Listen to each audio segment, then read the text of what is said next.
Fakultas Kedokteran Universitas Udayana merupakan fakultas tertua kedua di UNUD yang telah berdiri sejak tahun 1962. Tentu, gedung FK UNUD sendiri sudah lama sekali dibangun. Namun, apakah ada cerita mistis di balik FK UNUD? Simak jawabannya di episode 2 Darpana Podcast, Pojok Horor.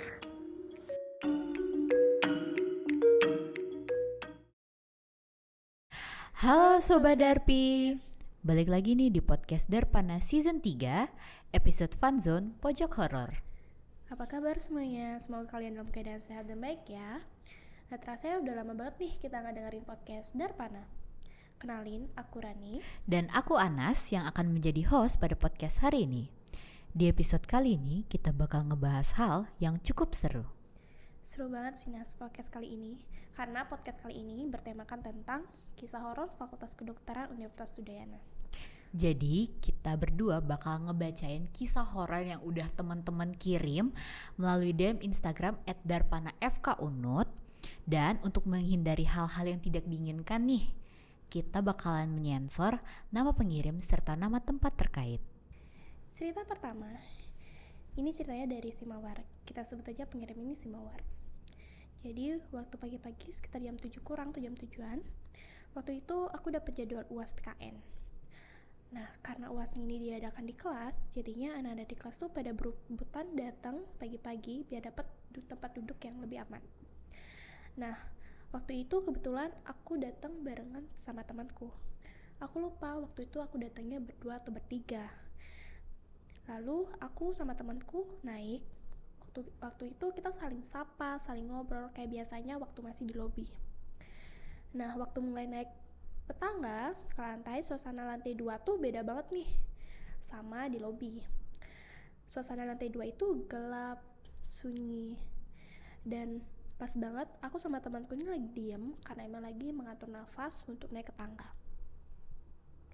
Nah, mulai antara peralihan lantai 2 ke lantai 3, aku sama temanku nih dengar suara seperti seorang nangis. Benar-benar jelas seperti orang nangis terseduh-seduh gitu. Aku nanya sama temanku, dengar suara orang nangis nggak? Kata temanku, dengar. Aku jawab, oh berarti kalau kalian dengar berarti aku dengar berarti aman. Nah, sampailah kita di kelas debatin itu, kita awalnya menduga kalau itu petugas kebersihan yang nangis. Tapi kalau dibilang gitu, waktu itu benar-benar nggak ada petugas kebersihan dan benar-benar sepi. Anak Prodi X dan cutting Prodi X tuh juga nggak ada dan suasana cuacanya juga mendung. Terus di tangga tuh gelap, pas sampai kelas pun cuma ada beberapa orang alias masih sepi. Udah sampai sana sih perdebatanku sama temanku dan kita benar-benar penakut dan nggak berani ngelanjutin. Serem juga ya Nas. Dan aku yang bacain ceritanya aja udah merinding, apalagi di posisinya si Mawar. Ini yang ngasih ceritanya harus kita tahu sih kelanjutannya, dia bisa mengerjakan UASnya dengan baik atau enggak ya habis mengalami kejadian seperti itu. Bener banget. Nah, cerita kedua ini ada dari Melati. Kejadian ini tuh berlangsung jam 9 malam habis kegiatan BEM. Katanya waktu itu kegiatannya itu dilaksanain di lantai 3. Dan karena dia sama temennya ini malas buat turun lewat tangga, dia mutusin buat turun lewat lift. Nah, pas dia masuk ke lift itu, dia ingat banget kalau dia tuh mencetnya itu lantai 2. Karena memang ya lantai 2 kan memang lantai di mana pintu keluar ada ya kan. Bener banget. Tapi anehnya liftnya itu malah terus turun ke lantai 1, yang dimana lantai 1 itu ada lab anatomi sama kantin. Ditambah waktu itu pandemi yang posisinya itu udah pasti gelap dan sepi karena memang orang-orang juga memang lagi di rumah kan, lagi ya daring, belajar dari rumah, dan jam segitu juga memang karena udah malam. Dia sama temennya ini tuh lumayan panik.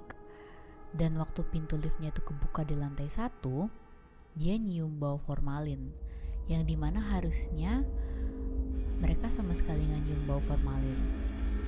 Karena selama ini mereka ngelewatin lantai 1 waktu siang hari, mereka gak nyium bau formalin.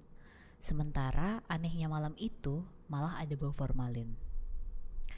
Ini masih di gedung yang sama nih ceritanya dari Caca. Kejadiannya ini berlangsung sore hari habis bel MML. Waktu itu Caca mau ke toilet dan dia mutusin buat ke toilet di lantai 1.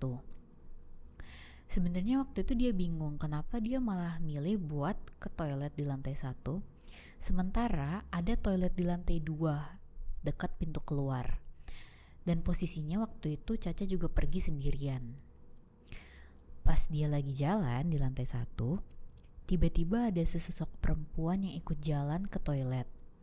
Ya udah, dia mutusin buat jalan di belakang perempuan itu karena waktu itu dia mikir ya mereka memang sama-sama mau ke toilet. Tapi anehnya pas perempuan itu belok ke arah toilet, aku kan ngikutin. Ternyata belokan itu buntu dan perempuan itu gak kelihatan lagi. Kata temennya dia, kemungkinan yang dia lihat itu kadaver yang memang baru datang. Kadavernya itu orang Belanda, perempuan. Waduh, di lantai 1 gedung ini Kira-kira memang siapa lumayan ya ya. Siapa ya? Oke, kita lanjut ke cerita ketiga. Cerita ini dari Cempaka. Jadi gini ceritanya. Waktu itu aku lagi di ruang X401. Aku sama teman-temanku habis kerja tugas bareng. Nah, suasananya tuh emang agak sepi karena emang waktunya tuh udah sore dan menjelang maghrib. Wow. Nah, waktu tugas kita udah selesai dan kita udah mau beres-beres mau pulang. Tapi di sana itu tiba-tiba aku dengar kayak ada suara yang manggil dan suaranya tuh seperti suara perempuan. Terus aku juga ngerasa seperti ada yang lewat. Tapi aku mikirnya itu cuma perasaanku dan gak lama kemudian aku seperti bisa ngerasain keberadaan sosok perempuan itu. Dan sosok itu kayak menunjukin kalau dia tuh ada di sana. Terus aku nih sadar, tapi aku gak mau terlalu menghiraukan. Pada intinya, dia itu memang ada di sana dan jangan ada yang kayak ganggu dia dan jangan pernah sembarangan kalau di gedung itu. Ini gedungnya kebetulan sama ya dengan gedung yang ada di cerita yang pertama. Gedung itu emang serem sih menurutku ya. Kita lanjut ke cerita terakhir, cerita keempat ada dari Sekar. Waktu itu sore, sekitar jam 5 atau 6, habis evaluasi kepanitiaan. Dia jadi orang terakhir yang ada di ruangan eval. Karena ada satu dan lain hal, tanggung jawab yang dipegang sama Sekar ini tuh gak berjalan dengan lancar. Jadi selama evaluasi kepanitiaan itu, Sekar ini nangis terus di pojokan. Lalu habis semua panitia pulang dari ruangan itu, Sekar mutusin buat dia lanjut nangis di toilet. Jadi dia masuk ke toilet di lantai itu dan masuk ke salah satu bilik di toilet tersebut. Gak lama dia dengar ada yang buka pintu bilik di sampingnya. Terus orang itu ngomong, "Jangan nangis ya, nanti kalau aku ikut nangis, kamu makin nangis." Waktu dia bilang kayak gitu, Sekar ini inget banget kalau dia kira itu temennya karena suaranya itu mirip banget.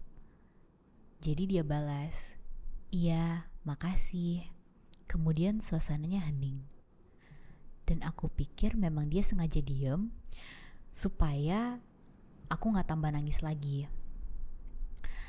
Enggak lama setelah itu, setelah Sekar tenang dan dia ngerasa orang yang ada di bilik samping ini belum keluar, jadi dia bilang, "Aku duluan ya." Pas turun tangga, dia ketemu sama temennya yang dia kira tadi itu ada di toilet. Temennya ini mau naik ke atas karena ada barangnya yang ketinggalan. Waktu aku nyadar, aku lumayan takut dan merinding juga. Tapi aku tetap ngajuin diri buat nemenin temanku itu balik ke ruangan untuk ngambil barang dia. Nah, karena aku penasaran, setelah itu aku bilang ke temanku, "Turun duluan aja, aku masih mau ke toilet dulu." Pas Sekar ini balik ke toilet, dia buka bilik di sampingnya dan bilik itu kosong. Pinggiran toiletnya juga benar-benar kering, yang dimana logikanya dalam selang waktu 5 menit untuk toilet yang baru banget dipakai, harusnya itu masih basah atau setidaknya ada bercak air. Sementara toiletnya ini tuh bersih dan kering banget, seolah-olah emang gak ada yang pernah pakai toilet itu tadi. Waktu itu badan aku langsung merinding. Aku berusaha buat tetap tenang sambil jalan cepet buat nyusul temanku yang udah ke bawah tadi. Di situ aku sadar kenapa dia bilang, "Jangan nangis ya, kalau aku ikut nangis nanti kamu makin nangis." Habis dari kejadian itu, aku merasa kalau tiap aku masuk ke toilet di lantai itu, pas aku tutup pintu biliknya, itu ada suara ketukan yang ribut banget dan gak konstan. Tapi kalau aku udah keluar toilet, suara itu hilang. Begitu dan sekian cerita dari aku. PS, hati-hati aja ya. Pokoknya dimanapun kalian berada, jaga sikap, Jaga perilaku. karena kita gak tahu hal apa yang terjadi di sekitar kita selanjutnya.